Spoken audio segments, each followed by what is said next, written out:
ராமராமா ஞாயிற்றுக்கிழமை 14ஆம் தேதி பராபவ வருஷம் வைகாசி மாதம் 31ஆம் தேதி சதுர்தசி திதி கார்த்தால 11 மணி 56 நிமிஷம் வரை, பின்பு அமாவாஸ்யா, ரோஹிணி நட்சத்திரம், திருதி யோகா, சகுனி கரணம். சர்வ அமாவாசை. ராகு காலம் சாயங்காலம் 4:30 மணியிலிருந்து 6 மணி வரை, யமகண்டக மதியம் 12 மணியிலிருந்து 1:30 மணி வரை.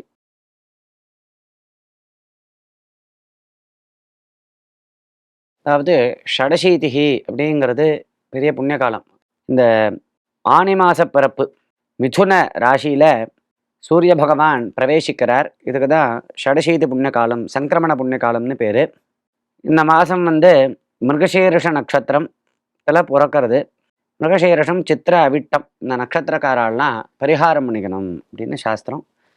மற்ற எல்லாருமே இந்த ஷடசீதி புண்ணிய காலத்தில் ஸ்நானம் பண்ணுறது, தானங்கள் பண்ணுறது இதெல்லாம் பண்ணணும். பித்தர்களுக்கு தர்ப்பணம் பண்ண வேண்டியவா அவசியம் தர்ப்பணம் பண்ணணும். விசிஷ்ய தானம் வஸ்திரான்னபான தானானி மிதுனே விஹிதானி தூ அப்படின்னு நிர்ணய சிந்துன்னு ஒரு கிரந்தம், அதில் சொல்லப்பட்டிருக்கு. வஸ்திரதானம், உடுத்திக்க உடை, இதை தானமாக கொடுக்கறது ரொம்ப விசேஷம். வேட்டி வாங்கி கொடுக்கலாம், சட்டை வாங்கி கொடுக்கலாம், புடவை வாங்கி கொடுக்கலாம், இல்லை ரவிக்க பிட்டாவது தானம் பண்ணலாம். வஸ்திரத்தை தானம் பண்ணால் வாசோ ததாதி தேனாயுஷ் பிரதிரதே அப்படின்னு வேதம் சொல்கிறது. வஸ்திரதானம் பண்ணால் ஆயுஷ் விருத்தி ஆறுது அப்படின்னு சாஸ்திரம் சொல்கிறது. எல்லாருக்கும் ஆசை இருக்கு இல்லையா, நாம் நிறைய 100 வயசு வாழணும் அப்படின்னு. இப்போ உடுத்திக்க உடையை தானமாக அளிக்க வேண்டும். அன்னதானம், சாப்பிட்ற சாப்பாடு, ஏதோ சாப்பாடு தானம் பண்ணணும். தயிர் சாதம், எள்ளு சாதம், ஏதோ ஒன்றத்தை தானம் பண்ணணும். அப்படி இல்லைன்னா பழமாவது கொடுக்கணும் சாப்பிட.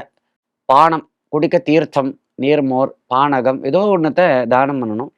இந்த தானங்கள் பண்ணுறது ரொம்ப விசேஷம் அப்படின்னு சொல்லப்பட்டிருக்கு. ஸ்பெஷலி இந்த மிருகசீரிஷ நட்சத்திரக்காரா, சித்திர நட்சத்திரக்காரா, அவிட்ட நட்சத்திரக்காரா 3 பேரும் நிச்சயமாக இந்த தானங்களை பண்ணி க்ஷேமத்தை அடைய வேண்டியது. 14ஆம் தேதி ஞாயிற்றுக்கிழமை அமாவாசை.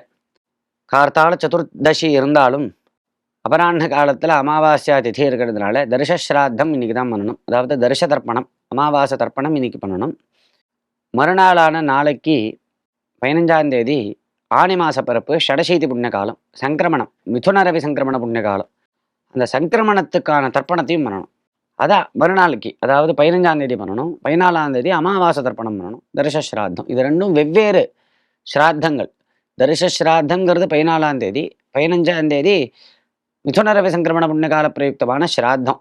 அமாவாசை தர்ப்பணம் பண்ணிவிட்டேனே அப்படிங்கிறதுனால சங்கிரமண தர்ப்பணத்தை பண்ண மாட்டேன்னு விடக்கூடாது. சங்கிரமண தர்ப்பணம் நான் பண்ணுறேன், அமாவாசை தர்ப்பணம் பண்ண மாட்டேன் அப்படின்னு 2 நாள் அடுத்தடுத்த நாள் வர்றது பண்ண முடியாது அப்படின்னு சொல்லக்கூடாது. ரெண்டுமே ரொம்ப முக்கியம். விட்டால் பெரிய தோஷம்னு சொல்லப்பட்டிருக்கு.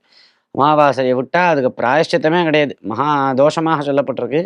சங்கிரமண புண்ணிய காலத்தில் நியமமாக இருந்து ஸ்நானம் பண்ணி தர்ப்பணம் பண்ணலைன்னா அது ரொம்ப ஒரு சிரமத்தை கொடுக்கும் அப்படின்லாம் சொல்லப்பட்டிருக்கு. சில பேர்லாம் நாங்கள் மாசப்பரப்பு தர்ப்பணம் பண்ணுறது வழக்கம் கிடையாது அப்படின்னு சொல்லுவா.